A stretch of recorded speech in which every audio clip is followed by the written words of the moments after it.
கண்களில் காணுதே கர்த்தன் இயேசு பாருனக்காய் கஷ்டங்கள் சகித்தாரே கர்த்தன் இயேசு பாருனக்காய் கஷ்டங்கள் சகித்தாரே விலையேற பெற்ற திருரத்தமே அவர் விழாவில் நின்று பாயுதே விலையேற பெற்றோனாய் உன்னை மாற்ற விலையாக இந்தனரே விலையேற பெற்றோனாய் உன்னை மாற்ற விலையாக இந்தனரே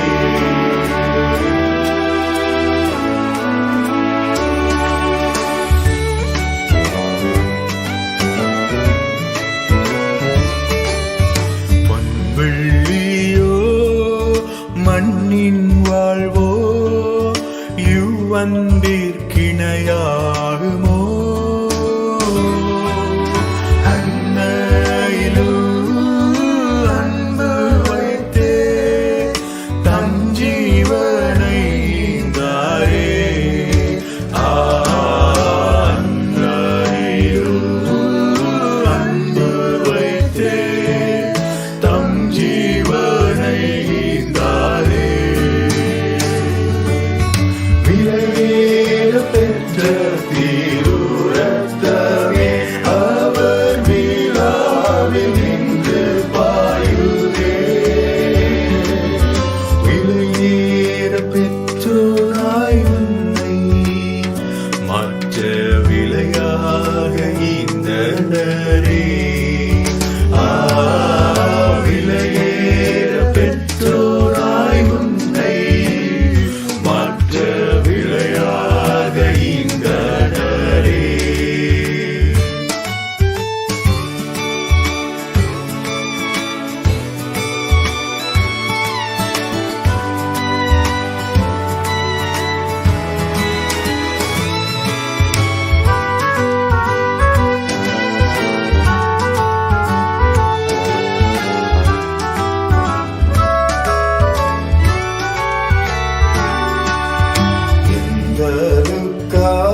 குட் மார்னிங்.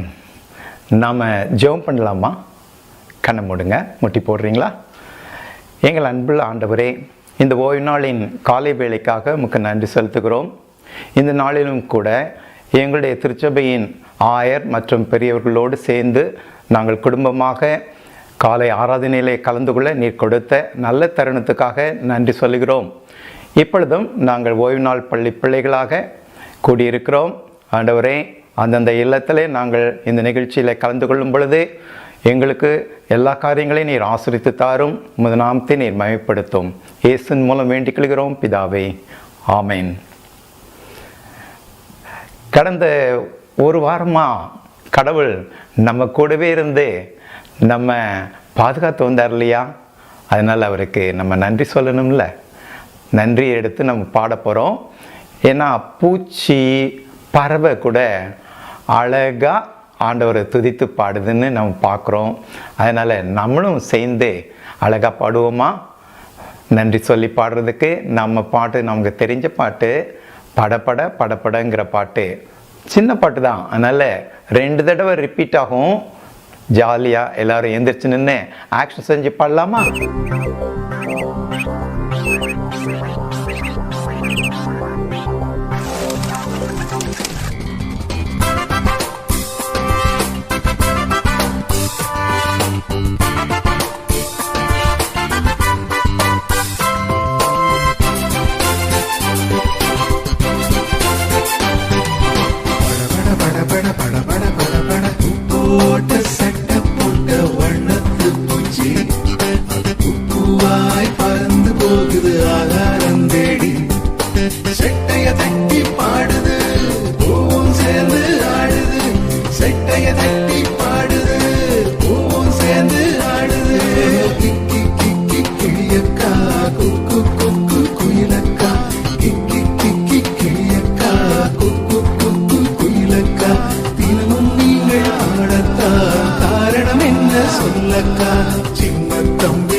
ஆமாம், சண்டே மாத்திரம் இல்லை, நம்ம மேலே அவர் வச்சிருக்க அன்பை நினச்சி நம்ம டெய்லி அவரை துதித்து பாடணும். ஆமாம், நம்ம அவரை துதித்து பாடும்போது அவர் நாம மகிமைப்படும். நம்ம ஒவ்வொரு நாளையும் நினச்சி கூட நம்ம பாடலாம். வாரத்தில் எத்தனை கிழமை இருக்குது தெரியுமா? ஒவ்வொரு கிழமையும் நினச்சி நம்ம பாடலாமா? சேர்ந்து பாடுவோம்.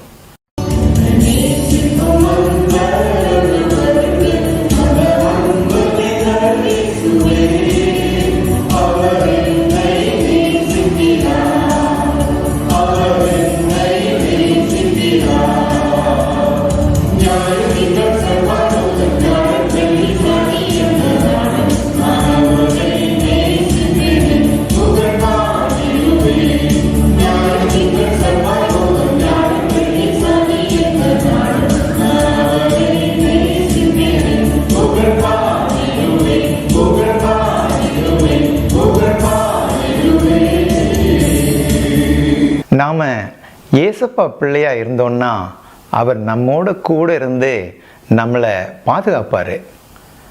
அதனால தான் தாவீது சங்கீதம் 16:8 இப்படி சொல்றாரு, கர்த்தரை எப்பொழுதும் எனக்கு முன்பாக வைத்திருக்கிறேன், அவர் என் வலது பார்சத்தில் இருக்கிறபடியால் நான் அசைக்கப்படுவதில்லை. ஏசப்பா நம்ம கூட இருக்கும்போது யாரும் நம்ம அசைச்சிக்க முடியாது. எந்த சூழ்நிலைனாலும் சரி நம்ம தைரியமாக இருக்கலாம். அதனால தான் நம்ம அவர் மேலே நம்பிக்கை வச்சு அவரை தான் நம்முடைய ஃபவுண்டேஷனாக வச்சுக்கணும். ஏன்னா ஜீசஸ் நம்மளுக்கு என்ன சொன்னார் தெரியுமா? புத்திசாலியாக இருந்தால் அவன் எதில் வீட்டை கட்டுவானா? கற்பாறையின் மேலே. ஜீசஸ் தான் நமக்கு சாலிட் ஃபவுண்டேஷன். அதனால் இப்போ நம்ம எல்லாரும் சேர்ந்து ஜீசஸ் தி ராக் அப்படிங்கிற பாட்டை நம்ம பாடலாமா?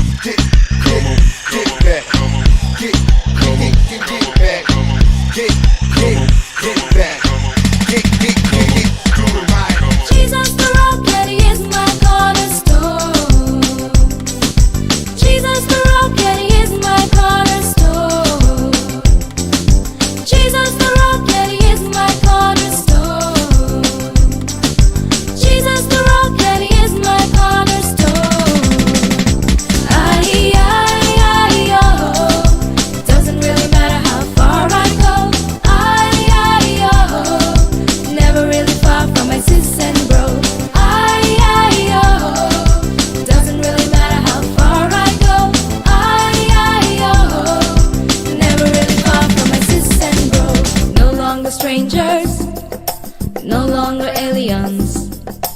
We are family, we are citizens.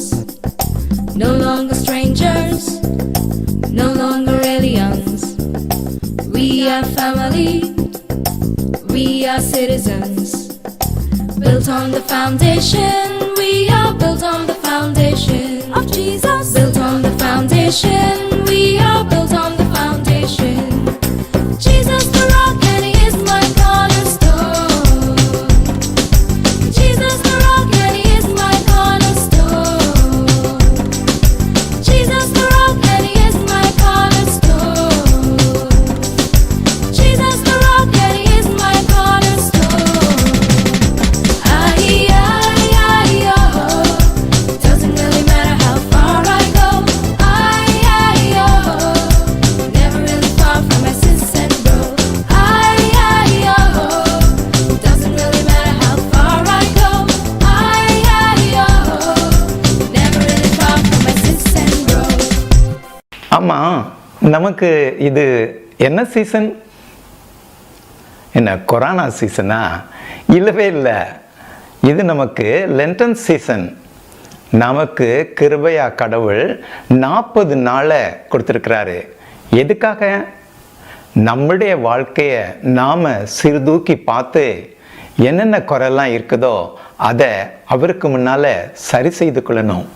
அதனால் இப்போ நம்ம எல்லாரும் சேர்ந்து முட்டி போட்டு லெந்து கால ஜெபப்பாடலாகிய இந்த அருள் காலத்தில்ங்கிற பாடலை பாட போகிறோம். முட்டி போடலாமா?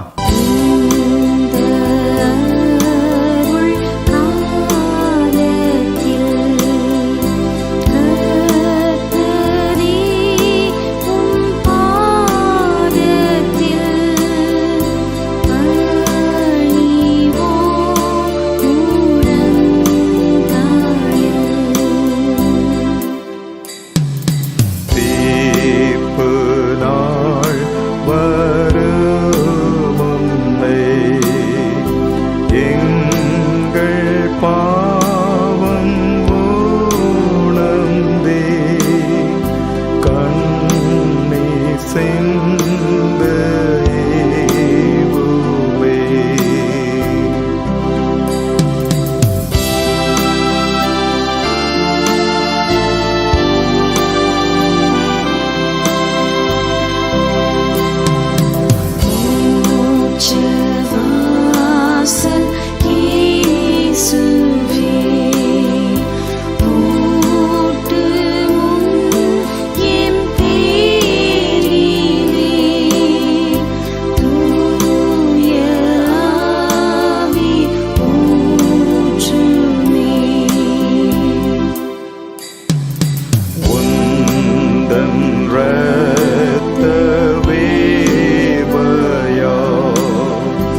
நாம் இப்போ லெந்து காலத்தினுடைய கடைசி கட்டத்துக்கு, அதான முக்கியமான பகுதிக்கு நம்ம வந்திருக்கிறோம்.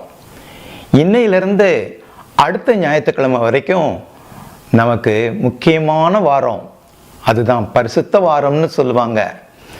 ஒவ்வொரு நாளும் முக்கியமான நாள் தான். அப்படின்னா இன்னைக்கு என்ன முக்கியம்? இன்னைக்கு குருத்தோலை ஞாயிறு. ஐய, குருத்தோலை ஞாயிறுன்னா நம்ம குருத்தோலையை பிடிச்சிட்டு சர்ச்சில் இருந்து புறப்பட்டு ஒவ்வொரு தெருவா போய் பாட்டு பாடிக்கிட்டே ஏசப்பா பற்றி சொல்கிற நாள் இல்லை. ஐயோ, இதை சொல்லவே முடியாமல் இந்த கொரோனா நம்மளை வீட்டிலையே வச்சிருச்சே, என்ன செய்யறது?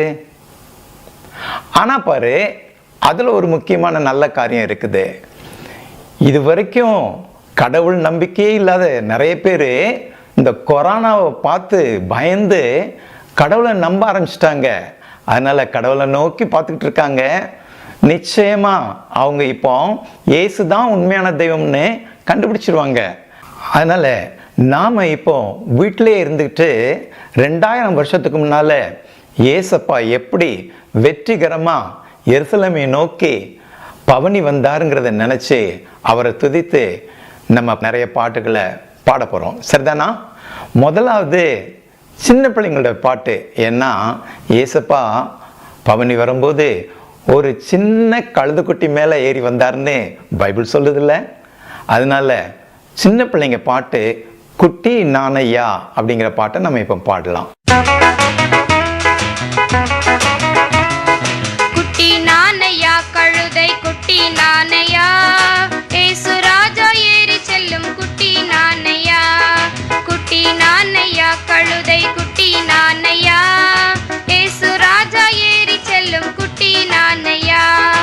ஏசு ராஜா செல்கையில் ஓசன்னா ஓசன்னா என்ற தொனி கேட்குதே. ஏசு ராஜா செல்கையில் ஓசன்னா ஓசன்னா என்ற தொனி கேட்குதே. துள்ளி துள்ளி ஓடி வருவேன் நான், எந்த நுள்ளம் பொங்கி வழிவதா. துள்ளி துள்ளி ஓடி வருவேன் நான், எந்த நுள்ளம் பொங்கி வழிவதா.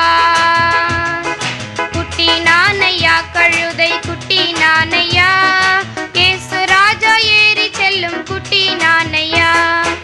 ஆமாம், நீ ஏசப்பாவை உன் உள்ளத்தில் சுமந்துட்டு போனன்னா பிறமத பிள்ளைங்க கூட ஒன்றை பார்க்கும்போது ஏசப்பாவையே பார்ப்பாங்க. ஆனால் கவனி, இந்த ஓய்வு நாளில் ஓசன்னா ஓசன்னான்னு பாடிக்கிட்டே போனாங்களாமே. அந்த ஓசன்னான்னா அதுக்கு அர்த்தம் என்னன்னு தெரியுமா உனக்கு? அதுக்கு அர்த்தம் சேவ் நாவ், இப்போதே ரட்சியும் அப்படிங்கிறது தான் அர்த்தம். அப்படின்னா என்ன அர்த்தம்? இதுவரைக்கும் நீ ஆண்டவரை சொந்த ரட்சகராக ஏற்றுக்கொள்ளாமல் இருந்தா நீ ஓசன்னான்னு அவர்கிட்ட நீ சத்தம் போட்டு பாடுனா இப்பமே என்னை ரட்சிங்க அப்படின்னு கேட்குற மாதிரி. சரி, இப்படி நீ கேட்கணுங்கிறது ரொம்ப முக்கியம்தான். ஏன்னா பைபிள் சொல்லுது இன்றே ரட்சிப்பின் நாள் அப்படின்னு. இன்றே ரட்சண்ய நாள்னு போட்டிருக்குது. அதனால் நாளைக்கு இல்லை, நாளைக்கு ரொம்ப லேட் ஆயிரும். ஏன்னா ஏசாமி எப்பனாலும் வரப்போறாரு. இந்த கொரோனா கூட பார்த்தீங்கன்னா அது ஒரு கடைசி கால எச்சரிப்பின் அடையாளமாக தான் இருக்குதுன்னு ஏசாமியே மத்தேயு 24:7 கொள்ளை நோயின்னு அதை சொல்லியிருக்காரு. கொள்ளை நோயெல்லாம் வர ஆரம்பிச்சிருச்சுன்னா ஏசப்பா சீக்கிரம் வரப்போறாருன்னு அர்த்தம். அப்படின்னா என்னாகும்? இது வரைக்கும் இலவச பரிசா ஏசப்பா நமக்கு கொடுக்கிற இந்த ரட்சிப்பு அப்படிங்கிற பரிசு நமக்கு கிடைக்காது. கிருபையின் காலம் முடிஞ்சு போயிடும். அதனால இதுக்குள்ளேயே நம்ம ஏசப்பாவை ஏற்றுக்கிட்டோம்னா அவர் நியாயாதிபதியாக வரும் பொழுது நம்ம சந்தோஷமாக அவரை பார்ப்போம். ஏன்னா நமக்கு பயமே இருக்காது. நம்ம அவருடைய பிள்ளைங்களா இருக்கணுங்கிறது தான் முக்கியம். நீ ஏசப்பா பிள்ளையா இருந்தன்னா அவர் நமக்கு ஒரு நல்ல மேய்ப்பன். நீ அவருடைய செல்ல ஆட்டுக்குட்டி. அப்போ நம்ம ஜாலியாக சேர்ந்து அவர் பின்னாலேயே போய் ஒரு பாட்டை பாடிக்கிட்டு இருக்கலாம். என்ன பாட்டு? ஆண்டவரின் சத்தம் கேட்கும் ஆடுகள் நாங்கள். பாடலாமா? ஆண்டவரின் சத்தம் கேட்கும் ஆடுகள் நாங்கள், ஆனந்தமாய் அவர் பின்னே சென்றிடுவோமே. ஆண்டவரின் சத்தம் கேட்கும் ஆடுகள் நாங்கள், ஆனந்தமாய் அவர் பின்னே சென்றிடுவோமே. ஓசன்னா ஓசன்னா ஓசன்னா என்றுமே நேசரை இன்பமாய் பின்பற்றுவோமே. ஓசன்னா ஓசன்னா ஓசன்னா என்றுமே நேசரை இன்பமாய் பின்பற்றுவோமே. ஆண்டவரின் சத்தம் கேட்கும் ஆடுகள் நாங்கள், ஆனந்தமாய் அவர் பின்னே சென்றிடுவோமே.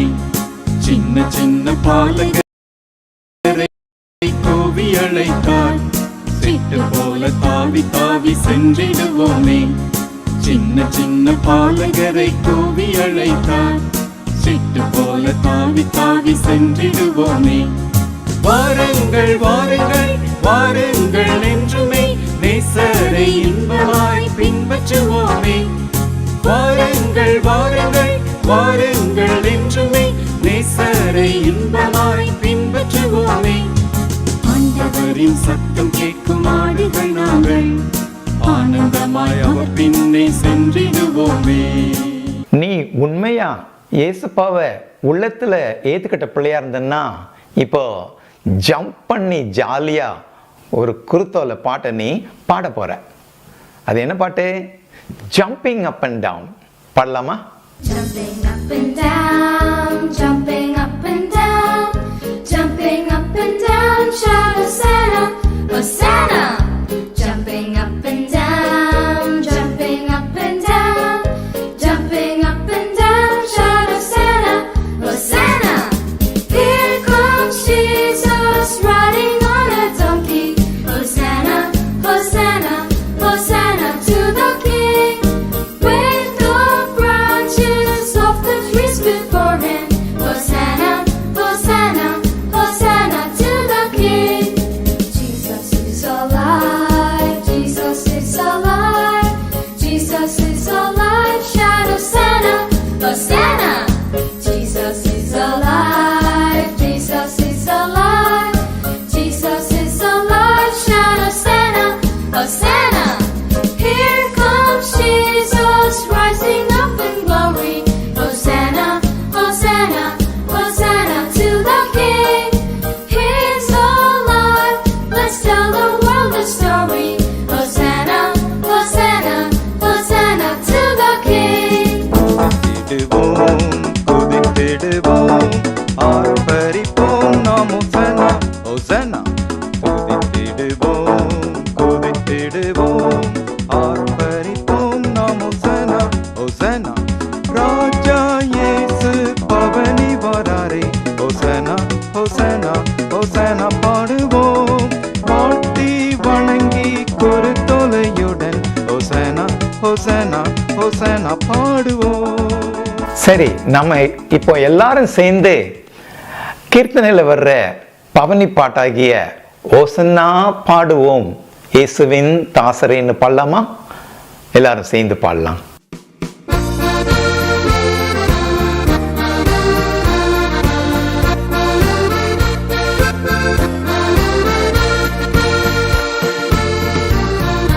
Hosanna பாடுவோம் இயேசுவின் தாசரே, உன்னதத்திலே தாவீதின் மைந்தனுக்கு ஹோசன்னா.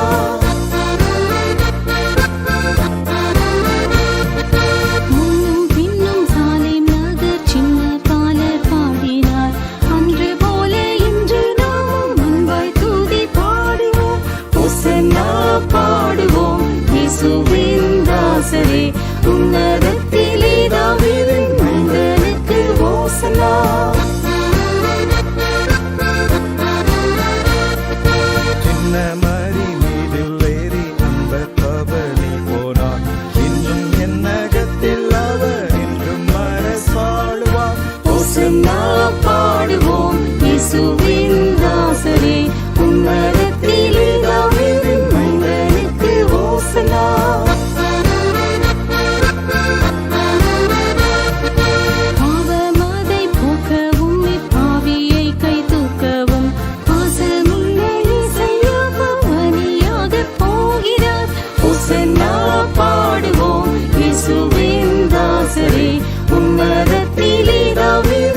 இயேசுவின் தாசரே உன்னதத்திலே தாவீதின் மைந்தனுக்கு ஓசனா.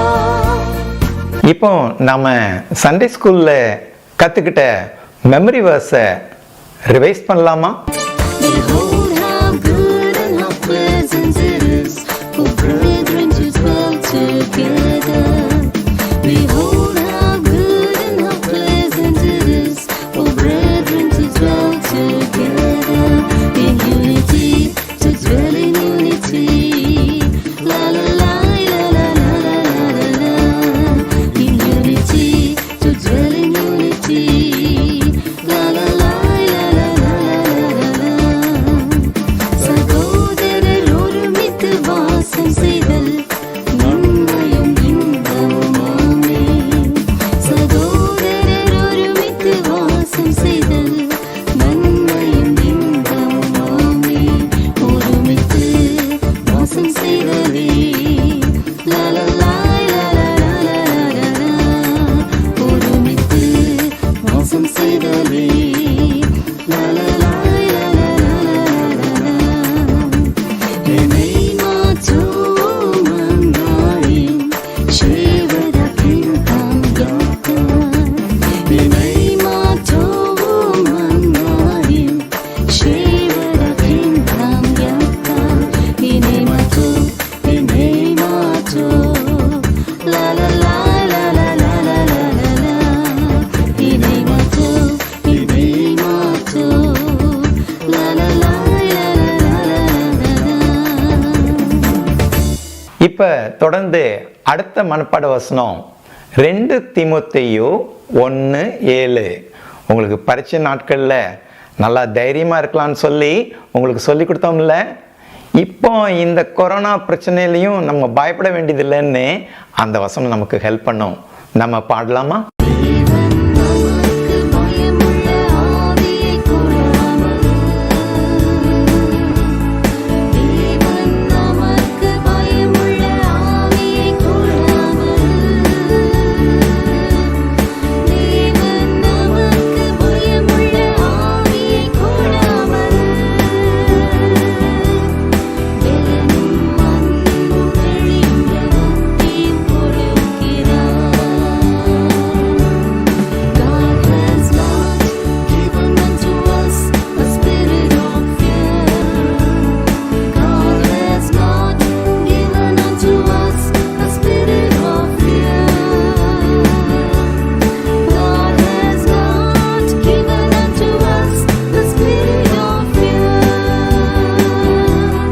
but of power and of love and a sound mind.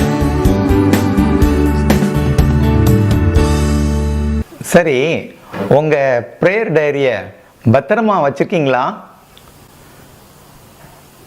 பத்திரமா வச்சிருந்தா மாத்திரம் போதாது, அது அப் டு டேட்டாக இருக்கணும். சரி, இப்போ லேட்டஸ்டாக என்ன ப்ரேயர் பாயிண்ட்டு? ஆமாம், இந்த கொரோனா இந்த உலகத்தை விட்டே அழிஞ்சு போகணும் அப்படின்னு ஜெபம் பண்ணணும். The corona will have to be destroyed from the whole world அப்படின்னு எழுதிக்கிறியா? எழுதிட்டியா? இதை மறந்துடாம டெய்லி ஞாபகமாக ப்ரே பண்ணு. சீக்கிரத்தில் நம்ம ஜாலியாக இந்த ப்ராப்ளத்துலேருந்து வெளியே வந்துடலாம். சரி, தொடர்ந்து மற்ற ப்ரேயர் பாயிண்ட்ஸையும் ரீகால் பண்ணலாமா? ஒன்று, நம்ம ஒரு டீன்ஸ் ரிட்ரீட்னு ஒன்று பிளான் பண்ணியிருக்கோம் இல்லையா? அது ஜூன் மாதத்தில் 20-21 நமக்குன்னு எஸ்யூ கேம்ப் சென்டரில் மகாபலிபுரத்தில் நடத்த போகிறோம்ல. அது யார் நடத்த போகிறாங்க? நம்ம diocesan teens adviser Adeline aunty, அவங்க ஹஸ்பண்டோடு சேர்ந்து இதை நடத்த போகிறாங்க. ஜான் ஃப்ரெடி அங்கிள், இந்த 2 பேருக்காக நீ ஜெபம் பண்ணுவியா? ஆமாம், சீக்கிரம் ஆட்லின் ஆண்டி கால் ஃப்ராக்சர்லேருந்து முழுசுமா பூரண சுகத்தோட அவங்க வந்து இருக்கணும்னு நிச்சயம் பண்ணேன். 2வதாக யாரு? ஆமாம், நம்ம Madras CF director aunty Fanny Prabhu aunty இருக்காங்கல்ல, அவங்க தான். அவங்க இப்போ ரெக்டம் கேன்சரில் ரொம்ப கஷ்டப்படுறாங்கல்ல, அந்த ஆண்டி சீக்கிரமாக சுகமாகி மறுபடியும் நம்ம சண்டே ஸ்கூலுக்கு வந்து இன்னும் புது புது பாட்டு கதையெல்லாம் சொல்லி கொடுத்து சாட்சிலாம் சொல்லணும். அதனால் மறந்துடாத, அவங்களுக்காக நீ ஜெபம் பண்ணணும். மூணாவது, நம்ம ரோபோல்டஸ் ப்ராஜெக்டு, நம்ம சண்டே ஸ்கூல் மிஷனரி அக்கா ரேச்சல் இருக்காங்கல்ல, அவங்களுக்காக நம்ம தொடர்ந்து ரோபோல்டஸ் டீம் வச்சு ஜெபம் பண்ணிகிட்ருக்கோம்ல. போன வாரம் யார் அதை சண்டே ஸ்கூலில் ரிப்போர்ட் பண்ணணுமோ அந்த டீச்சர் ஸ்டூடெண்ட் டீம் மறுபடியும் நம்ம சர்ச்சில் பாரிஷ் ஹாலில் ஒன்றா கூடுற வரைக்கும் தொடர்ந்து அவங்களுக்காக ஜெபம் பண்ணி அவங்கள்ட்ட பேசிக்கிட்டே இருக்கணும். ஆனால் நீயும் சேர்ந்து அவங்களோட சேர்ந்து ஜெபம் பண்ணு, தினமும் ஜெபம் பண்ணு. முடிஞ்சா நீயும் அவங்ககிட்ட ஃபோன் பண்ணி அவங்களுக்கு உற்சாகப்படுத்தேன், சரியா?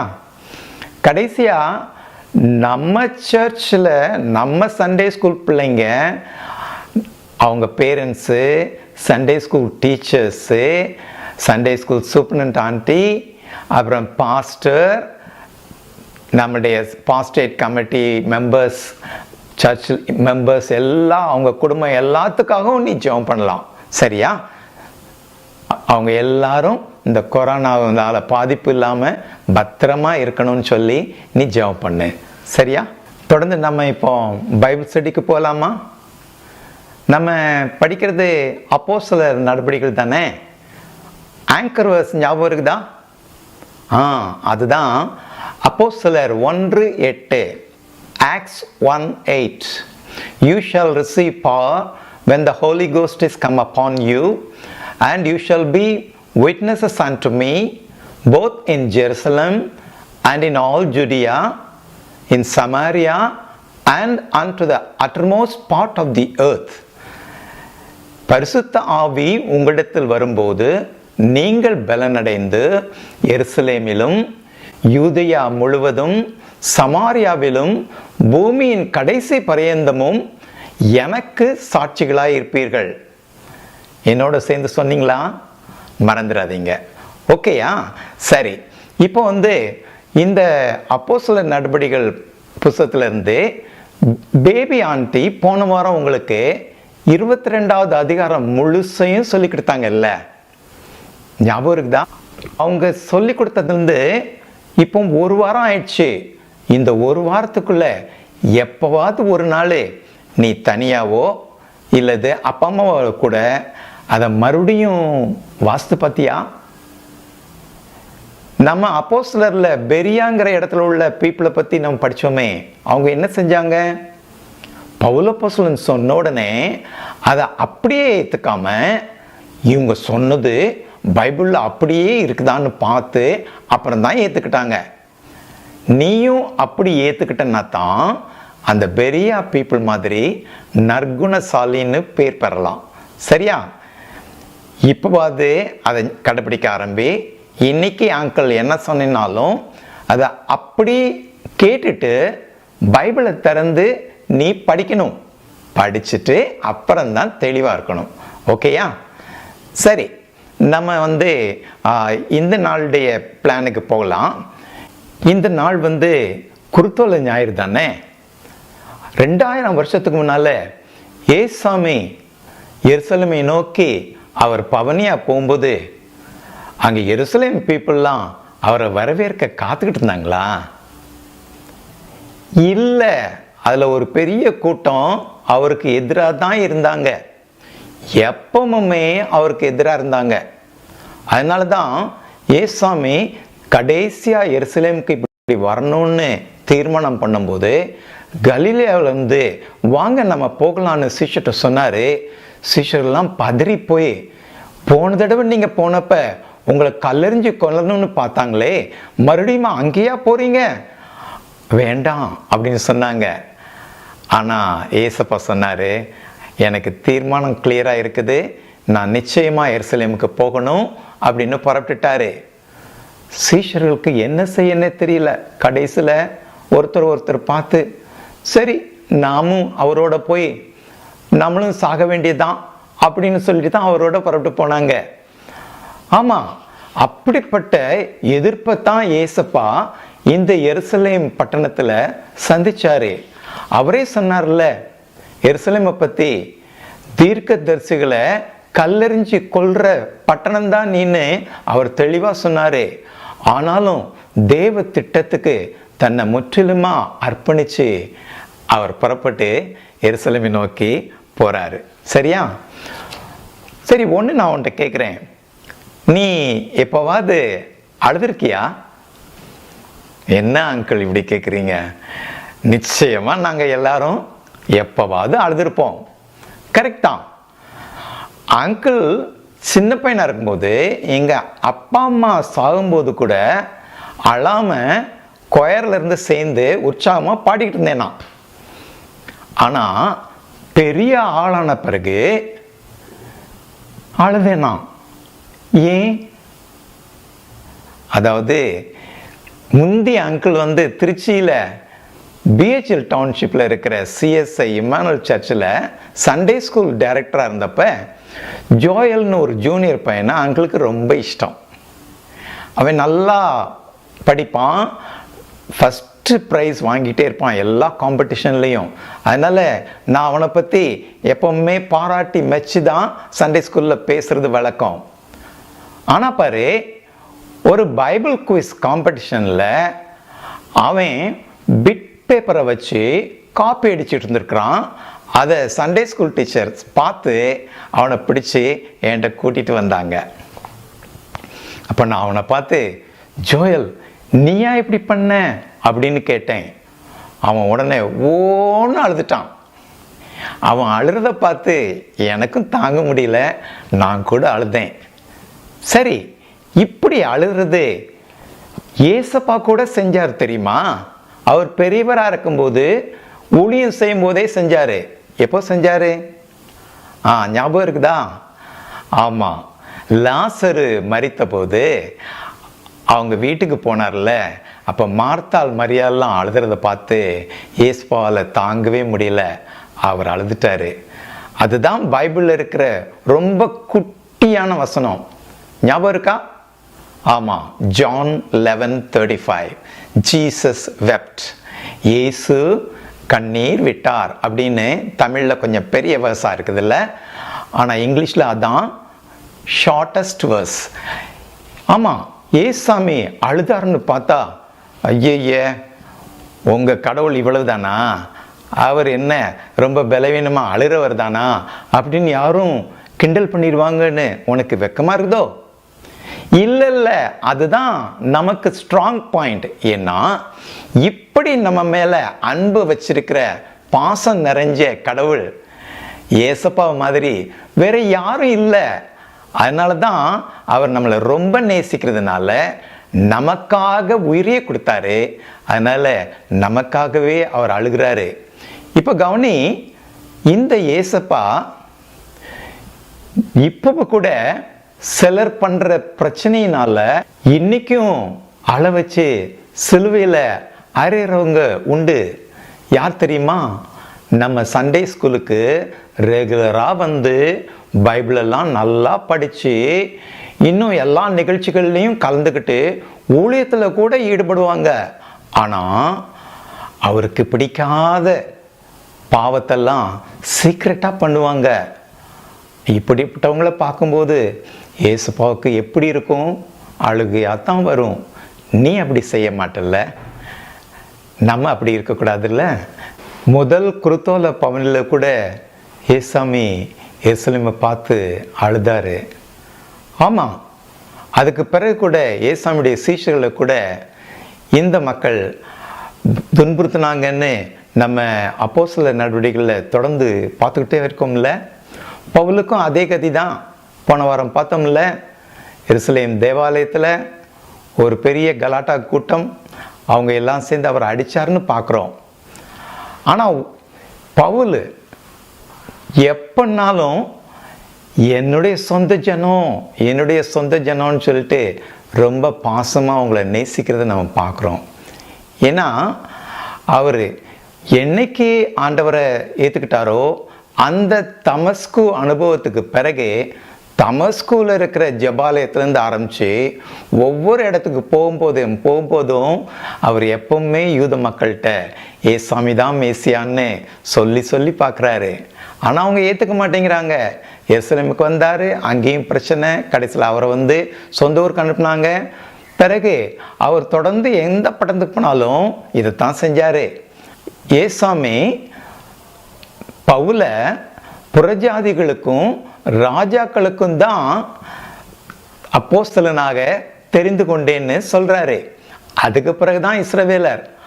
ஆனா பாருங்க, பவுல் இந்த புறஜாதியார் மத்தியில் நற்செய்தி அறிவிக்கிறதுக்கு அவர் புறப்பட்ட போது கூட போற பட்டணத்துல எல்லாத்துலேயும் முதல்ல யூத மக்களுடைய ஜெபாலயத்துக்கு தான் போவார். யூத மக்கள்கிட்ட தான் பேசுவார்.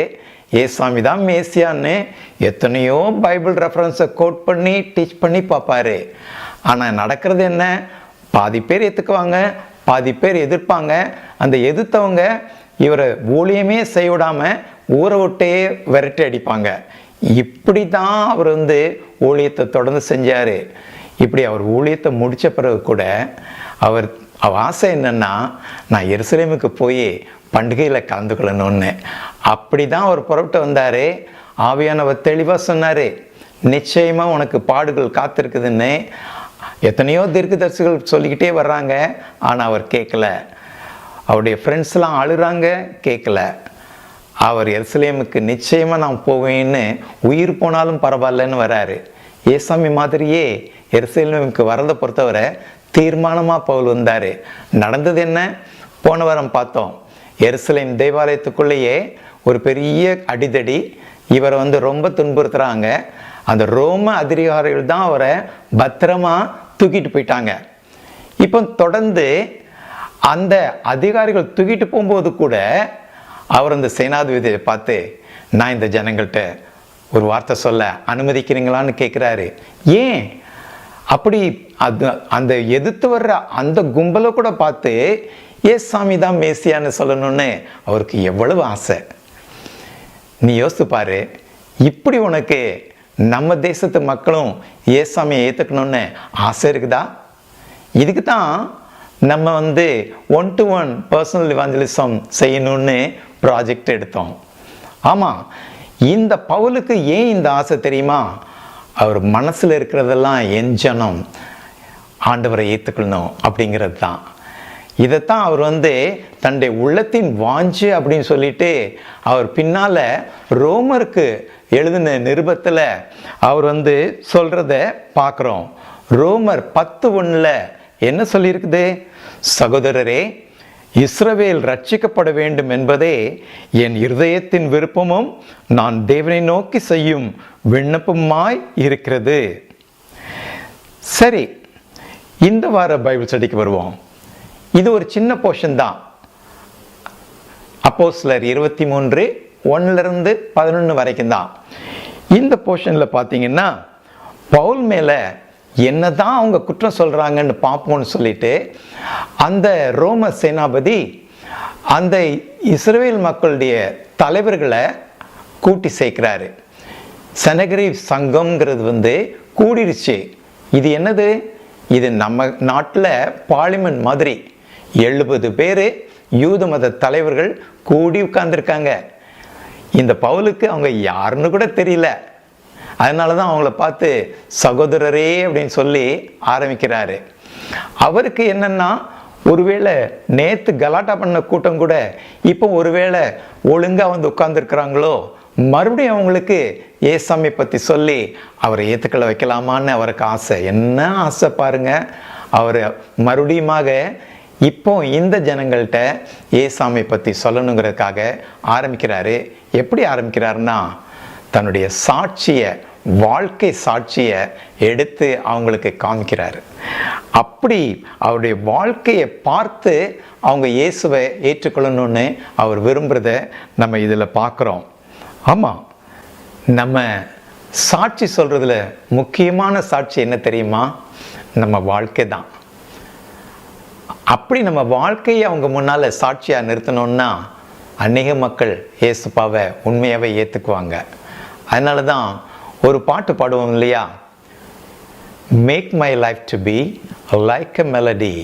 எந்த ஜீவியம் நின் சிலுவையின் சுவிசேஷமாக அறிவிக்கட்டும்னு சொல்லி பாடுறோம் இல்லையா? அந்த பாட்டை பாடலாமா?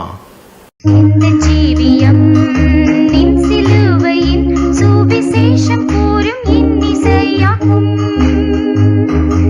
எந்த நாளிலும் என் நிலையிலும் இரட்சகா உம்மை கூறும்படியாகும். இயேசு உள்ளில் இருந்தார் என் கீதம் மாறாதே, துக்கம் யாவும் நீக்கி நாதம் ஊட்டுவார். எந்த நாளிலும் என் நிலையிலும் இரட்சகா உம்மை கூறும்படியாகும்.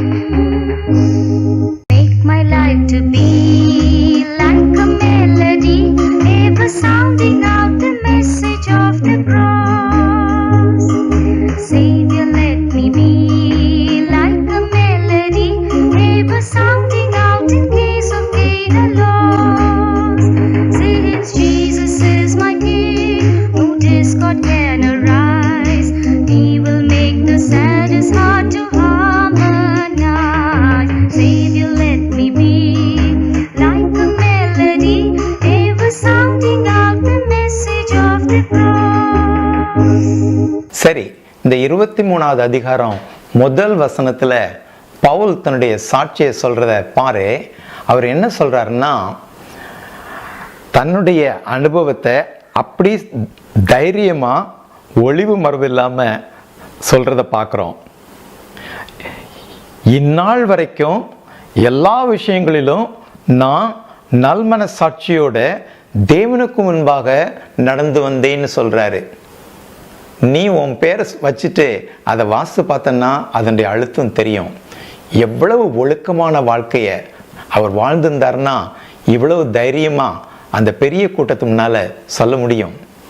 ஆமாம், இதனால தான் இவ்வளவு ஒழுங்கானவர் அவர் இருந்ததுனால தான் ஒழுக்கங்கெட்ட கொரிந்த சபையை பார்த்து அவர் என்ன சொல்கிறார் தெரியுமா? நான் கிறிஸ்துவை பின்பற்றுறது போல நீங்களும் என்ன பின்பற்றுங்கன்னு சொல்லி 1 கொரிந்தியர் 11:1 சொல்கிறாரு. நீ இப்படி ஒழுக்கமான வாழ்க்கை வாழ்ந்தன்னா உன்னுடைய வாழ்க்கையை பார்த்தே எத்தனையோ பிள்ளைங்க ஏசப்பாவை ஃபாலோ பண்ண ஆரம்பிப்பாங்க, ஏற்றுக்குவாங்க. அதுதான் சீக்ரெட். ஏசாமியுடைய வாழ்க்கையும் கூட இதே மாதிரி தான்.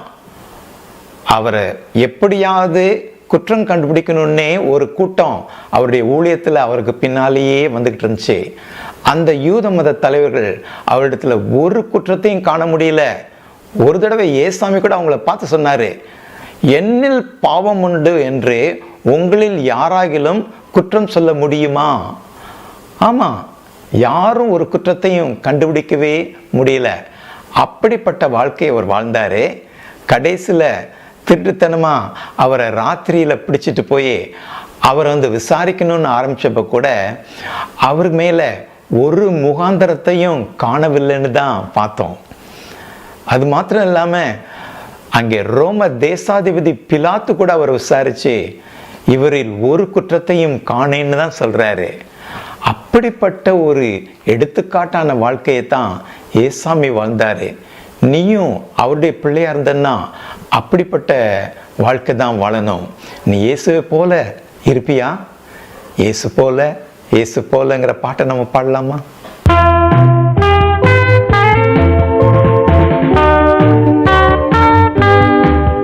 இயேசு போல இயேசு போல இயேசு போல இயேசு போல இயேசு போல இயேசு போல இயேசு போல இயேசு போல இயேசுவை போலவே இயேசுவை போலவே இயேசுவை போலவே இயேசுவை போலவே.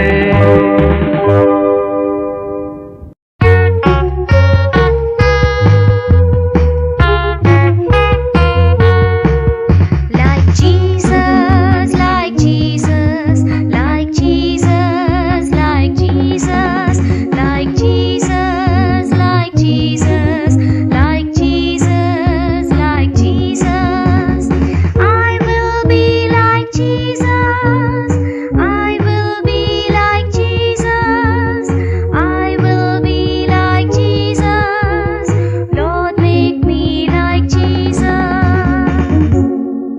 இயேசுவை போல தான் நீயும் அப்படி நல்ல ஒரு சாட்சியுள்ள பிள்ளையா இருக்கணும்.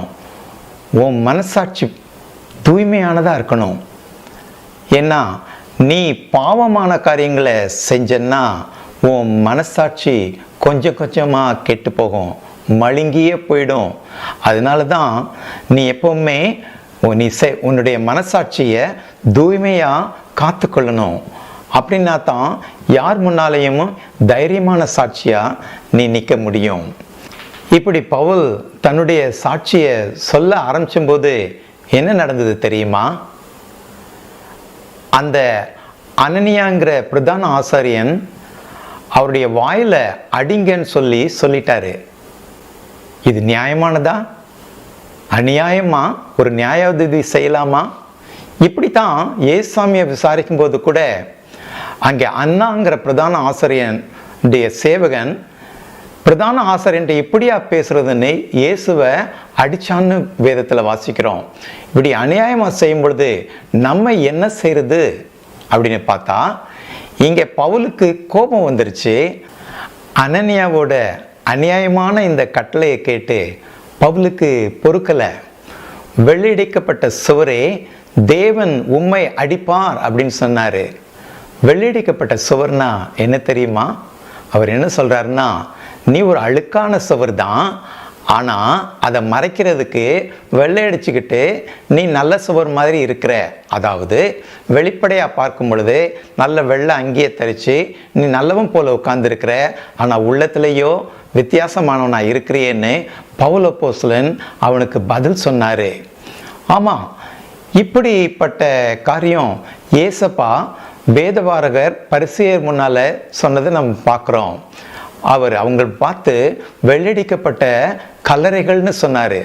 ஏன்னா உள்ளே இருக்கிறது அசுத்தமான காரியங்கள், ஆனால் வெளியேயோ ஒரு பக்தியான பர்சன் மாதிரி அவங்க ஆடை அணிந்து மக்கள் மத்தியில் நடித்து கொண்டு இருந்தாங்க. நீ எப்படி இருக்கிற? நீயும் இந்த மாதிரி டபுள் லைஃப் நீ வாழ்ந்திருந்தன்னா உனக்கும் அதே மாதிரி தான். சண்டே ஸ்கூலுக்கு வர்றதுக்கு போது நல்ல பிள்ளையாக இருந்துட்டு மீதி நேரத்தில் நீ வேறு மாதிரி இருந்தன்னா நீயும் ஒரு வெள்ளையடிக்கப்பட்ட சுவர்னு தான் அழைக்கப்படுவாய்.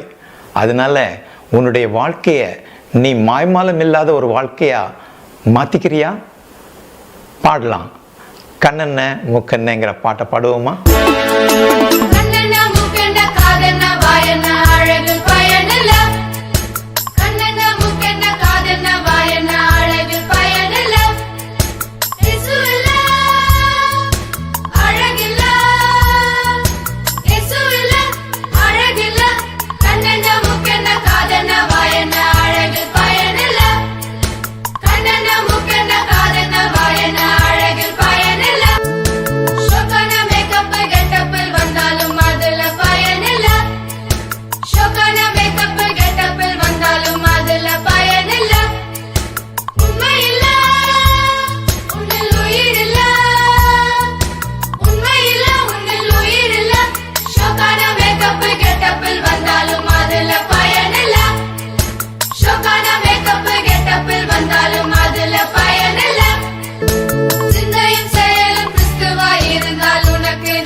பவுலுடைய தைரியத்தை பற்றியா?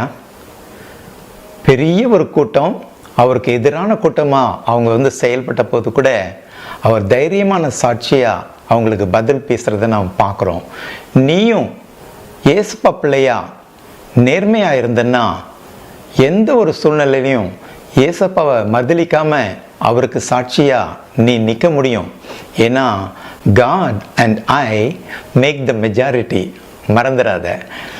அந்த நேரத்தில் பவுல் சொன்னதுக்கு பதிலாக ஒருத்தர் தேவனுடைய பிரதான ஆசாரியனை வைகிறாயா அப்படின்னு கேட்டார். பவுல் அப்போஸ்தலனுக்கு தூக்கி வாரி போட்டுச்சு. ஏன்னா அவருக்கு இது வரைக்கும் அப்படி பேசினவர் பிரதான ஆசிரியன்னே தெரியாது. அவர் மனசில் உடனடியாக அவர் மனப்பாடமாக வச்சிருந்த பழைய ஏற்பாட்டு வசனம் ஞாபகத்துக்கு வந்தது. என்னது தெரியுமா? யாத்ராகமம் 22:28, உன் ஜனத்தின் அதிபதியை தீது சொல்லாயாக அப்படின்னு எழுதியிருக்கிறத அவர் ஞாபகத்தில் கொண்டு வந்தார். உடனடியாக அவர் என்ன பண்ணியிருக்கலாம்? நீ என்ன பண்ணுவ?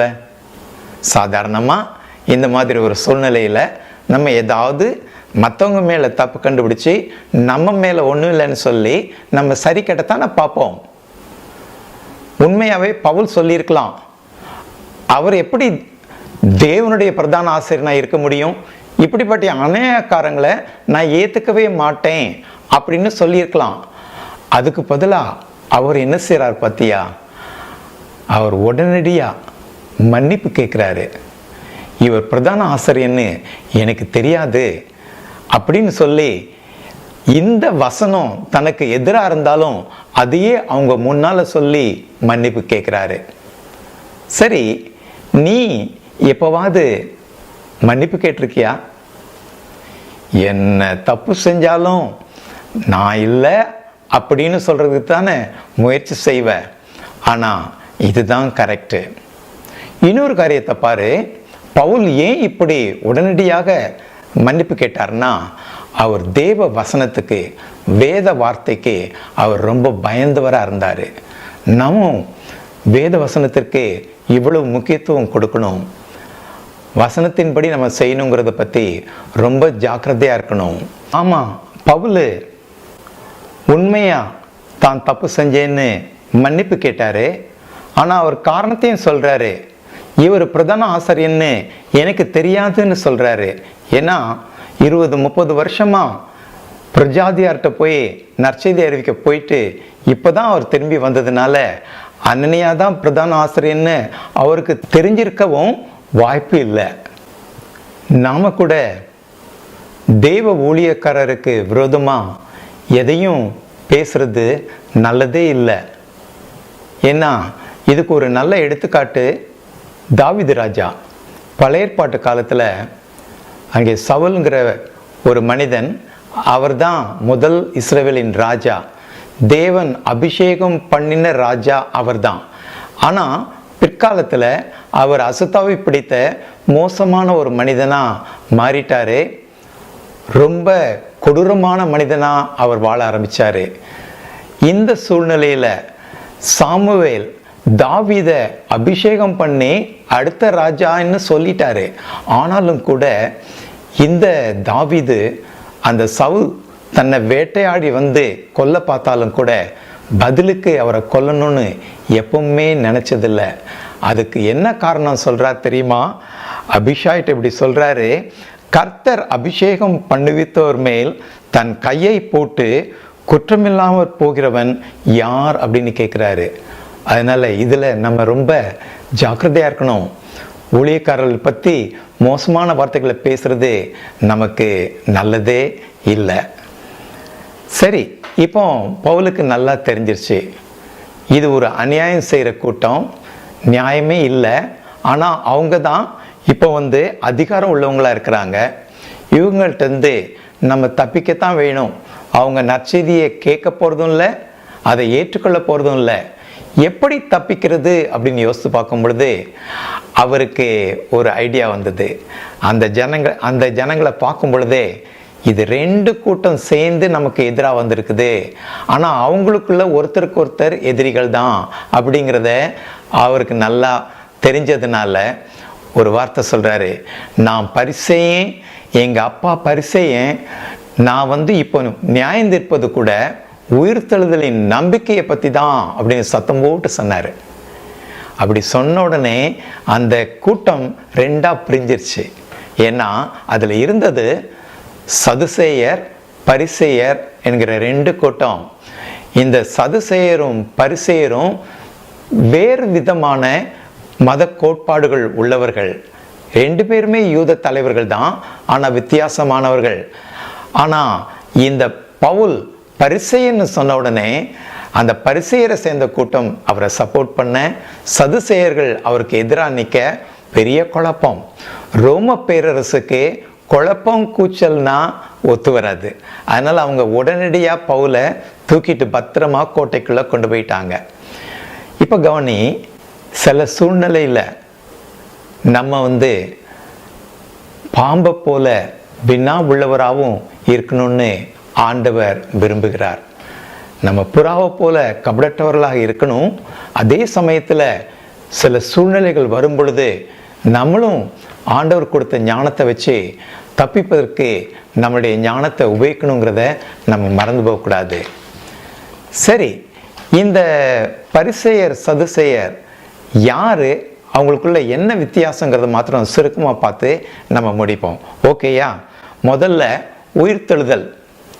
பரிசேயர் நம்புவாங்க, சதுசேயர் நம்ப மாட்டாங்க. மரணத்துக்கு பின் வாழ்வு உண்டு. பரிசேயர் நம்புவாங்க, சதுசேயர் நம்ப மாட்டாங்க.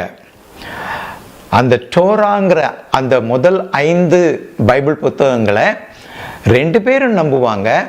ஆனால் பரிசேயர் அதோடு சேர்த்து பாரம்பரியத்தையும் ஏற்றுக்குவாங்க. ஆனால் சதுசேயர் அந்த பழக்க வழக்கங்களை ஏற்றுக்கொள்றது இல்லை. அது மாத்திரம் இல்லாமல் மேசியாவை பரிசேயர் நம்புவாங்க, வருவார்னு எதிர்பார்க்குறாங்க. ஆனால் சதுசேயருக்கு அதில் நம்பிக்கையே இல்லை. சமுதாய நிலையை பார்த்தாலும் இந்த பரிசேயர்கள் சராசரி நிலை, அவங்க ரபின்னு சொல்லப்பட்ட பைபிள் நாலேஜ் உள்ள கூட்டம். ஆனால் சதுசேயர்கள் அவங்க ராயல் ஃபேமிலிஸ், அதாவது அவங்க ராஜ குடும்பத்தை சேர்ந்ததுனால அவங்க அந்த பொலிட்டிக்கல் சைடில், பாலிட்டிக்ஸில் ரொம்ப ரோம பேரரசோடு இணைந்து அதிகாரத்தை பிடிக்கிறவங்களா அவங்க வாழ்ந்து வந்தாங்க. அதனால் நியாய தீர்ப்பு, பரலோகம், நரகங்கிறத பரிசேயர் நம்பினாங்க. இந்த சதுசேயர் இந்த உலக வாழ்க்கைக்கு பின்பு ஒன்றுமே இல்லைன்னுங்கிறதுனால எதையுமே ஏற்றுக்கொள்றதில்ல. இந்த உலகத்தில் சந்தோஷமாக வாழ்ந்தால் போதும் அப்படிங்கிற எண்ணத்தோடு அவங்க வாழ்ந்து வந்தாங்க. அது மாத்திரம் இல்லாமல் ஆவிகள் உலகம், அதாவது தேவதூதர், நல்ல ஆவிகள், பிசாசு, அசுத்த ஆவிகள், இதை பற்றி பரிசேயர்கள் நம்புவாங்க, சதுசேயர்கள் நம்பவே மாட்டாங்க.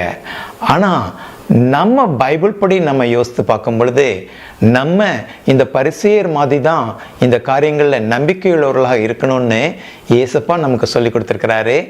நாம் உண்மையாகவே இந்த உலக வாழ்க்கைக்கு பிறகு ஒரு வாழ்வு உண்டு, ஆவிகள் உலகம் உண்டு, தேவதூதர்கள் உண்டு, பரலோகம் உண்டு என்பது பற்றிலாம் நம்ம நல்ல நம்பிக்கையோடு இந்த உலக வாழ்க்கையை நடத்தணும்.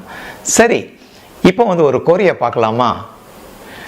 ஏஞ்சல்ஸ் அப்படிங்கிறத பற்றி, மை ஃபாதர்ஸ் ஏஞ்சல்ஸ் ஆர் வாட்சிங் மீ அண்ட் ப்ரொடெக்டிங் மீங்கிற பாடலை நம்ம கேட்கலாம். Jesus called a small child over to him and set the little fellow down among them and said, "Anyone who humbles himself as this little child is the greatest in the kingdom of heaven. For I tell you that in heaven their angels have constant access to my Father." They're all above me, beneath me, before me. They're all around me. My Father's angels all protect me everywhere. They're all above me, beneath me.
தொடர்ந்து நம்ம இப்போ ஒரு கதை கேட்க போகிறோம். Angeles மேலே நம்பிக்கை இருக்கா இல்லையாங்கிறத இதுலேருந்து நம்ம பார்த்துக்கலாம். சரியா? உமா ஆண்டி இப்போ அந்த கதையை நமக்கு சொல்லுவாங்க. Hi children, this is your story time. ஆனால் ஆக்சுவலாக இது ஸ்டோரி இல்லை, உண்மையாக நடந்த ஒரு சம்பவம். இது எங்கே நடந்தது? கிரேட் ஒயிட் நார்த் அப்படின்ற இடத்துல நடந்தது. இது என்ன ஆண்டி ரிடில் போடுறீங்கன்னு கேட்குறியா? கிரேட்டுன்னு ஏன் சொல்கிறேன்னா, இந்த பிளேஸ் வந்து உலகத்திலேயே 2வது பெரிய நாடு. அந்த பிளேஸ் கனடா. ஒயிட்டுன்னு ஏன் சொன்னேன் தெரியுமா? Because most of the year ரொம்ப ஸ்னோவாக மூடி இருக்கும். நார்த்துன்னு ஏன் சொன்னேன்னா, அமெரிக்காவுக்கு நார்த்தில் இருக்குது. ஸோ இந்த கதை ஆர் இந்த சம்பவம் கனடாவில் நடந்தது. கனடாவில் கனேடியன் ராக்கீஸ்னு ஒரு மவுண்டன் ரேஞ்ச், ஒரு மலைத்தொடர் இருக்குது. அதனால் அதோட ரொம்ப அழகான இடம். வின்டர் ஒண்டர்லேண்ட்னு சொல்லுவாங்க தெரியுமா? அந்த மாதிரி அழகாக இருக்கும். அப்படியே snow capped mountains, cascading waterfalls, glaciers இதெல்லாம் இருக்கும். இப்படிப்பட்ட ஒரு இடத்துல இந்த சம்பவம் நடந்தது. கனடாவில் ஜாஸ்பர் நேஷ்னல் பார்க்குன்னு ஒரு பெரிய பார்க் இருக்குது. 4000 ஸ்கொயர் மைல்ஸ் ஏரியா. இப்போ எவ்வளோ பெரிய இடம் பாருங்க. அங்கே நிறைய அனிமல்ஸும் பேர்ட்ஸ் இருக்கும். Some of the animals puma, grizzly bear, then the great horned sheep, இப்படி நிறைய அனிமல்ஸ் உண்டு. அதே மாதிரி பேர்ட்ஸும் நிறைய birds, different kinds of eagles, bald eagle, golden eagle, இன்னும் அநேகமான பறவைகள்லாம் உண்டு. அந்த இடத்துக்கு நம்ம இப்போ போக போகிறோம். சம்மர் வந்தாலே யோசித்து பாருங்க, vacation, family get together, having fun together, இதெல்லாம் நினைவுக்கு வருதா? அந்த மாதிரி தான் ஒரு ஃபேமிலி சேர்ந்து கிளம்பி போனாங்க. எங்கே போனாங்க? Jasper national park. அங்கே போகும்போது அந்த கசின்ஸ் எல்லாம் they were all excited. அந்த கசின்ஸ் பேர்லாம் சொல்லட்டுமா உங்களுக்கு? ஜானிஸ், அவளுடைய அண்ணன் கிறிஸ், அவங்க கசின்ஸ் 2 பேரும் ஜேடன் அண்ட் எரிக்கா. 4 பேரும் cousins. they were hoping to have a great time at Jasper National Park. அங்கே போகும்போது they were going for a 1-day hike. அது எல்லாம் ஏறி போகணும். அப்படி போக பிளான் பண்ணியிருந்தாங்க. பேரண்ட்ஸ் எல்லாம் மெதுவாக நடந்து வந்துட்டுருக்கும்போது இந்த கசின்ஸ் எல்லாம் முன்னால் ஃபாஸ்ட்டாக போனாங்க. நீங்களாம் கூட அப்படி தான் ஓடுவீங்கல்ல, வேகமாக முன்னால் போனாங்க. நியர்லி 1 or 2 மைல்ஸ் அப்படியே அஹெடாக போயிட்டாங்க. ரொம்ப தூரம் போன பிறகு அவங்களுக்கெல்லாம் மூச்சு வாங்கிடுச்சு. சரி, ஒரு பிரேக் எடுக்கலாம் அப்படின்னு அங்கே நின்னாங்க. நிற்கும்போது சைடில் பார்த்தா ஒரு ஃப்ரோசன் லேக் இருந்தது, ஐஸ்டோவர் லேக். அதை பார்த்தோன்னே ஒரு கசினுக்கு ஐடியா வந்துருச்சு. ஹே, இங்கே ஐஸ் ஸ்கேட்டிங் பண்ணலாம் அப்படின்னு சொன்னான். உடனே இன்னொரு cousin, oh it's not safe, the ice can break அப்படின்னு. உடனே இன்னொரு cousin, we can test and see, பார்க்கலாமே, மெதுவாக நடந்து பார்க்கலாமே அப்படின்னோடனே, இருக்கிறதுல யார் லைட்டாக இருக்காங்க அவங்க தான் அதில் நடந்து பார்க்கணும் அப்படின்னு சொன்னாங்க. இருக்கிறதுல யார் யங்கஸ்ட் கசின் தெரியுமா? பேர் சொன்னேனே, Janice. She was only 8 years old. அவளும் இந்த சேலஞ்சை அக்செப்ட் பண்ணிக்கிட்டா. ஏன்னா அவளும் கொஞ்சம் ஷோ ஆஃப் பண்ணுற டைப் தான். அதோட இந்த பெரிய கசின்ஸ்லாம் நம்மளை அப்போ தான் மதிப்பாங்க, we can prove ourselves அப்படின்னு சில வேளை நினைப்போம்ல. அந்த மாதிரி சேலஞ்சை எடுத்துட்டு ஒரு கால் எடுத்து மெதுவாக வச்சா, ஒன்றும் ஆகலை. உடனே அடுத்த கால் எடுத்து மெதுவாக வச்சா, அப்பவும் ஒன்றும் ஆகலை. மாற்றி காலை வச்சு கொஞ்சம் தூரம் உள்ளே போயிட்டா. போகும்போது கசின்ஸ் எல்லாம் சேர் பண்ணுறாங்க, ஹே come on Janice, you can do it அப்படின்னு எல்லாம் சேர் பண்ணுறாங்க. இன்னும் கொஞ்சம் தூரம் முன்னால் போன பிறகு அவளும் வேவ் அவுட் பண்ணி she was yelling, come on guys, it's safe அப்படி சொல்லி முடிக்கிறதுக்குள்ள டக்குன்னு ஒரு சத்தம் கேட்டுச்சு. ஐஸ் கிராக் ஆகி ஜானிஸ் தண்ணிக்குள்ளே போயிட்டான். அந்த தண்ணி ரொம்ப கோல்டு, ஐஸ் கோல்டு. ஒரு 1000 நீடில்ஸ் அவளை ப்ரிக் பண்ணுற மாதிரி அவளுக்கு அப்படி குளிராச்சு. பயந்துட்டா. Help help somebody save me help அப்படின்னு பயங்கரமாக கூப்பிட்டா. கசின்ஸ் எல்லாம் ஷாக்டு. யாருமே முன்னுக்கு வரல, அவளை தூக்கி விடுறதுக்கு யாருமே வரல. ஹெல்ப் அப்படின்னு கையை நீட்டுறா. ஏன்னா அவளால் மேனேஜ் பண்ண முடியல. எங்கே அவள் பிடிக்கிறாளோ அந்த இடத்துல ஐஸ் மறுபடியும் பிரேக் ஆகி அந்த ஹோல் பெரிய ஹோல் ஆகிட்டே வருது. அவளுடைய க்ளோத்ஸ் எல்லாம் அப்படியே சோக்காகி வெட்டாகி அந்த வெயிட்டே அவளை பிடிச்சி கீழே இழுக்குது. ஐ won't be able to hold much longer அப்படின்னு கத்துறா. அந்த கசன் சொல்கிறாங்க, we can't come Janice, நாங்கள் வந்து காலை வச்சா ஐஸ் இன்னும் உடஞ்சிரும் அப்படின்றாங்க. they were all really worried. என்ன பண்ணன்னு தெரியல கசின்ஸ்க்கு. அப்போ திடீர்னு ஃபுட் ஸ்டெப்ஸ் கேட்டுச்சு.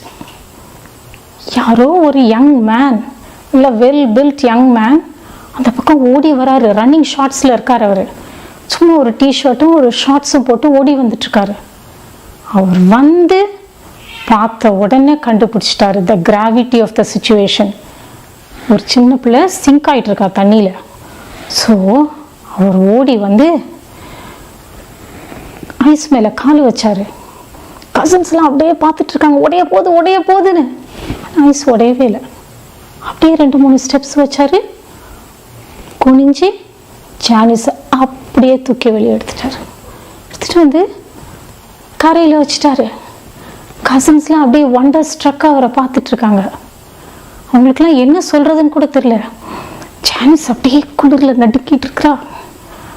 அவர் சொன்னார், it's very risky, never do this again. உங்கள் பேரண்ட்ஸோடு தானே நீங்கள் வந்திருக்கணும் அப்படின்னு சொல்லிட்டு ஸ்மைல் பண்ணிவிட்டு மறுபடியும் ஓட ஆரம்பிச்சிட்டார். இந்த கசின்ஸ் எல்லாம் ஹே அவருக்கு தேங்க்ஸ் கூட சொல்லலை அப்படின்ட்டு அப்படி திரும்பி பார்க்குறாங்க. பார்த்தா அவரை காணும். அதுக்குள்ளே ஜானிஸ் செட், என்னை ப்ளீஸ் கொண்டு போய் மம்மி டாடிகிட்ட விட்டுருங்க அப்படின்னு சொல்லி கெஞ்சினா. அவளுக்கு ரொம்ப குளிராக இருக்குது. கசின்ஸ்லாம் அவங்களுடைய ஜாக்கெட்லாம் எடுத்து அவள் மேலே போட்டு அவளை கவர் பண்ணி கொண்டு போனாங்க. அதுக்குள்ளே பேரண்ட்ஸும் நடந்து வந்துட்டாங்க. தென் தே narrated the whole incident. சொன்னால் உங்கள் அப்பா வந்து ஆச்சரியமாக சொன்னார், ஐஸ் மேலே நடந்து உடையாமல் இருந்ததா? ஜானிஸ் நடந்தப்போ உடைஞ்சது, அவர் நடந்தப்போ உடையல. அப்புறம் நீங்கள் அவரை தேங்க் பண்ணலான்னு திரும்பி பார்த்தா அவரை காணும். he was no ordinary person. அவர் வந்து காட் அனுப்பின ஒரு ஏஞ்சல் தான் நினைக்கிறேன் அப்படின்னு டாடி சொன்னாங்க. ஸோ நீங்கள் என்ன நினைக்கிறீங்க? பைபிளில் கூட போட்டிருக்கு தெரியுமா? நான் உங்களுக்கு எடுத்து வாசித்து காட்டுறேன். மத்தேயு 18ஆம் அதிகாரம் 10வது வசனம். இந்த சிறியரில் ஒருவனையும் அற்பமாக எண்ணாதபடிக்கு எச்சரிக்கையாயிருங்கள். அவர்களுக்குரிய தேவதூதர்கள் பரலோகத்திலே என் பரமபிதாவின் சமூகத்தை எப்போதும் தரிசிக்கிறார்கள் என்று உங்களுக்கு சொல்லுகிறேன் அப்படின்னு ஜீசஸ் சொன்னார். ஸோ நீங்கள் சின்ன பிள்ளைகளும் யாரும் உங்களை அற்பமாக நினைக்க முடியாது. You are special to him, special to Jesus. உங்களுக்காக தேவதூதர்கள் இருக்கிறாங்கன்னு மென்ஷன் பண்ணியிருக்காரு. அவங்க எப்போதும் பரமபிதாவோடு அங்கே இருக்கிறாங்க. ஆனால் நினைக்கிறேன் நீங்கள் செய்கிறதெல்லாம் பற்றி ரிப்போர்ட் கொடுத்துக்கிட்டே இருப்பாங்கன்னு நினைக்கிறேன். ஸோ ரிமெம்பர், தெரியாமல் யாருக்கும் தெரியாமல் தானே இந்த தப்பு செய்கிறோன்னு நினைக்காதீங்க. உங்களுக்குரிய கார்டியன் ஏஞ்சல் இஸ் ஆல்வேஸ் வாட்சிங் ஓவர் யூ. அதோட இன்னொரு வசனம் இருக்குது. இப்போ இருக்கிற இந்த மாதிரி ஸ்ட்ரெஸ்ஃபுல் டைமில் இந்த வசனம் உங்களுக்கு சந்தோஷத்தை தரும், தைரியத்தையும் தரும். இது வந்து 91ஆம் சங்கீதம் 11ஆம் வசனம். உன் வழிகளில் எல்லாம் உன்னை காக்கும்படி உனக்காக தம்முடைய தூதர்களுக்கு கட்டளையிடுவார். கேட்டாலே ரொம்ப தைரியமாக இருக்குல்ல? ஏஞ்சல்ஸ் நம்மளை பாதுகாக்கிறதுக்காக எப்போதும் நம்மளோட இருக்காங்க. என்ஜாய் பண்ணிங்களா? Okay, till I see you again next time. Bye.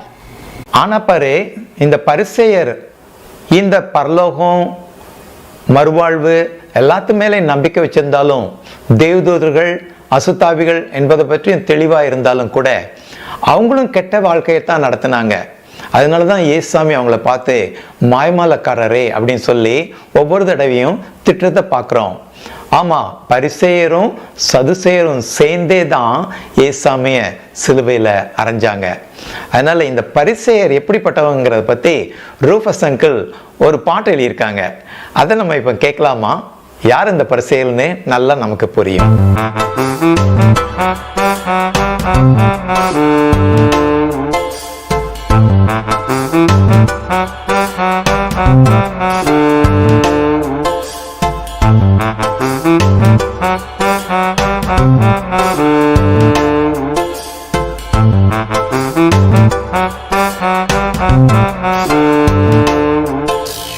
கையில சொறி இருந்தா don't worry தம்பி. காலில் சொறி இருந்தா don't worry தங்கச்சி. ஆனா நெஞ்சில வெறி இருந்து வெளியில நீ சிரிச்சா. என்ன நெஞ்சில வெறி இருந்து வெளியில நான் சிரிச்சா என்ன? நீதான் பாரசி பாரசி பாரசி தம்பி. நீதான் பாரசி பாரசி பாரசி தம்பி.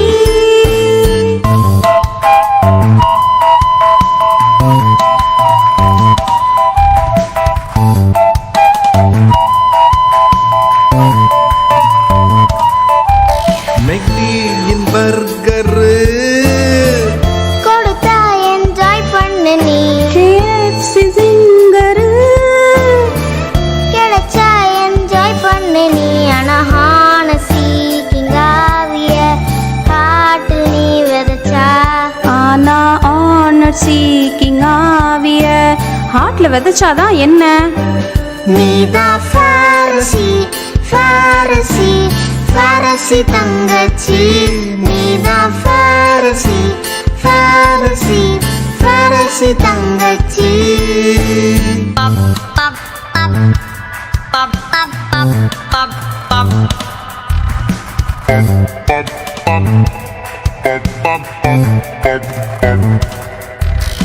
வயிற்று வலி வந்தா டேப்லெட் ஒன்று போட்டுக்கோ நீ. நைட்ல கொசு கடிச்சா குட் நைட் ஆன் பண்ணு நீ. ஆனா ட்ரூத் மர்சி ஃபெய்த்ல வாழவில்லைனா. டூத்து மேசி ஃபெய்த்து இதுல வாழலாம் என்ன ஆயிட போகுது? நீதான் பாரசி பாரசி பாரசி தம்பி. நீதான் பாரசி பாரசி பாரசி தங்கச்சி.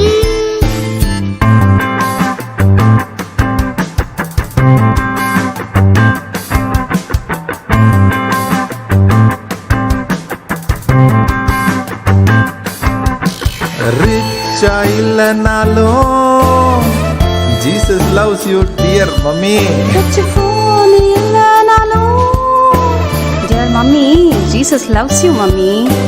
ஆனா மம்மி கண்கள்ல இச்சையை வச்சுக்கிட்டு ஹோலியா நடிச்சிங்கன்னா ஆமா மம்மி கண்கள்ல இச்சையை வச்சுக்கிட்டு ஹோலியா நடிச்சிங்கன்னா நீங்க தான் பாரசி பாரசி பாரசி மம்மி. நீங்க தான் பாரசி பாரசி பாரசி மம்மி. நாம தான் பாரசி பாரசி பாரசி. நாம தான் பாரசி பாரசி பாரசி. 2 நாளா பல எதிர்ப்புகளை சந்திச்சாலும் கூட இந்த பவுல் நற்செய்தியை அறிவிக்கணும் அப்படிங்கிறதுல ரொம்ப ரொம்ப ஆசையா எல்லா காரியத்தையும் செஞ்சாருன்னு நம்ம பார்க்குறோம் இல்லையா? இப்படி நீ ஏசப்பாவை மற்றவங்களுக்கு அறிவிக்கிறதுல மிகவும் ஆசையோட நீ உற்சாகமா செயல்படுவியா? நற்செய்தியை நம்ம அறிவிக்கணுங்கிற ஒரு நல்ல ஒரு பாட்டை நம்ம இப்போ கேட்போம். நற்செய்தி கூறும் இயேசுவின் தொண்டனாய் உலகெங்கும் செல்ல புறப்படுவோம்.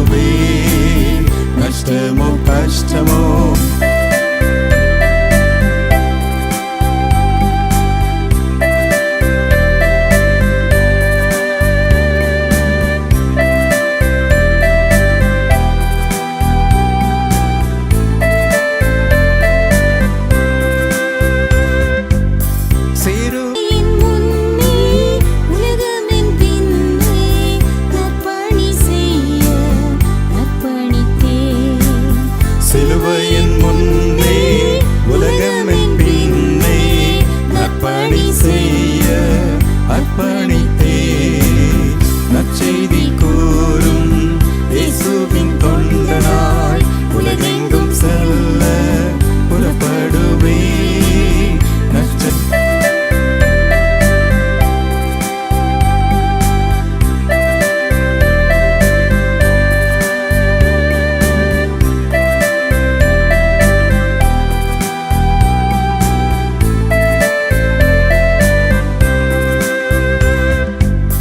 கிருபையின் காலங்கள் முடிந்திடும் முன்னர் ரட்சிப்பின் செய்தியை கூறிடுவே. பரிசுத்த ஆவியின் வேலத்தால் எழுந்து கிறிஸ்துவின் ராஜ்யம் கட்டிடுவேன். பரிசுத்த ஆவியின் வேலத்தால் எழுந்து கிறிஸ்துவின் ராஜ்யம் கட்டிடுவே. நற்செய்தி கூறும் இயேசுவின் தொண்டனாய் உலகெங்கும் செல்ல புறப்படுவே. நஷ்டமோ கஷ்டமோ என்ன வந்தாலும் உத்தம சாட்சியில் முன்னேறுவே.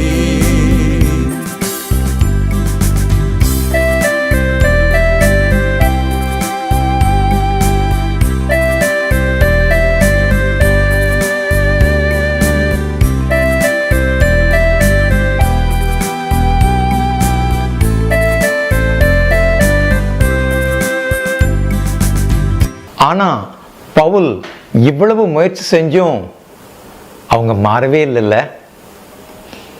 பவுல் நிச்சயமா சோர்ந்தே தான் போயிருப்பார்ல.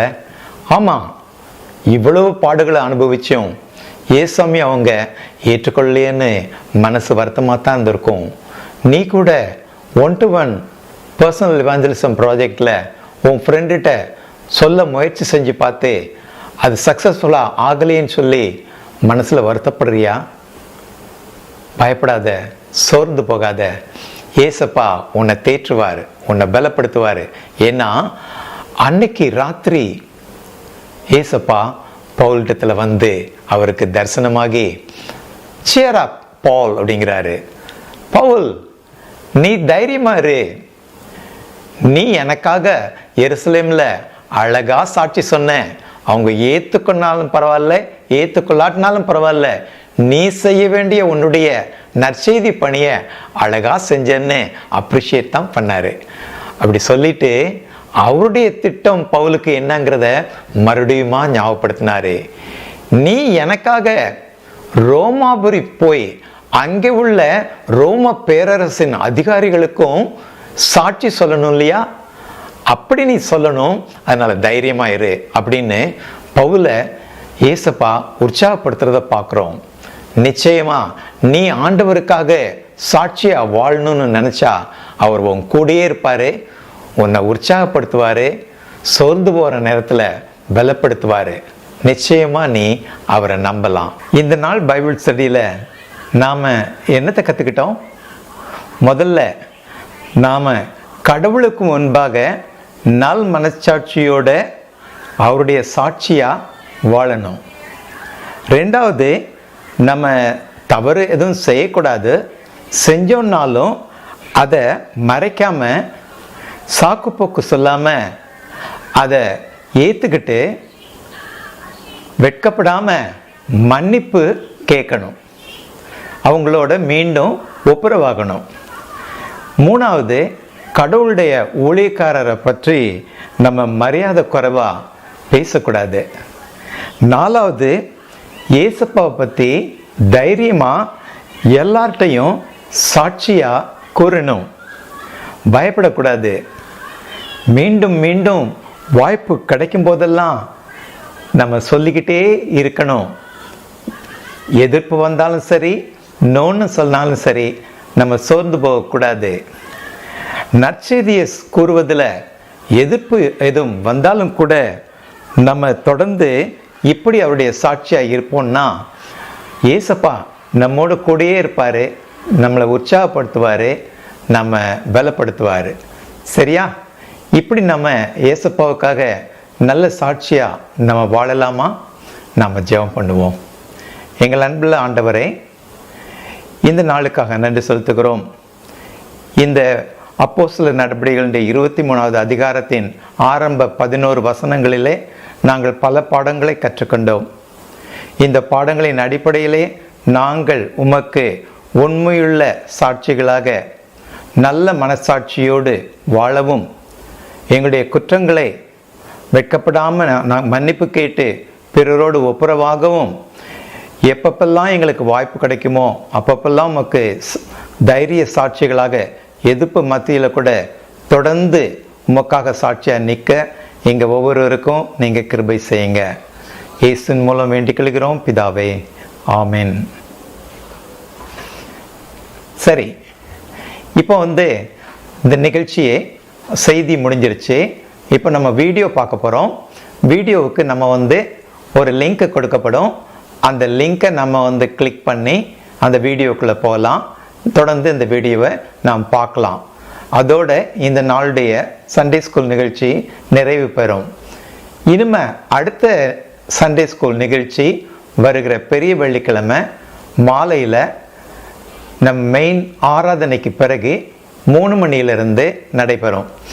ரூபஸ் அங்கிளும் கிறிஸ்டி ஆண்டியும் அதை நடத்துவாங்க.